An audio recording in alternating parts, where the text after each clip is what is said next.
Hello, good evening mga ka-travel. We are now here in Seoul, Korea. Yes, we'll be staying here in Sofitel Ambassador Hotel.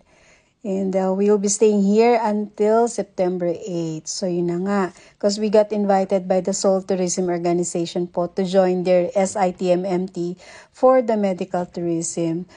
So for now, quick room tour muna tayo. So let me show you my room for this week. And yes, solo na naman po tayo. Right? So ito, kinakalikot ko lang kung ano yung mga, mga dapat kong gamitin dito sa room.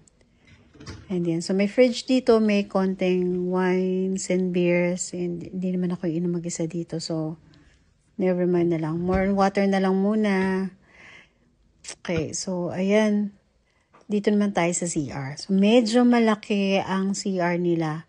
Wala lang bathtub. Pero sa naman sa mga kailangan mo, kompleto naman.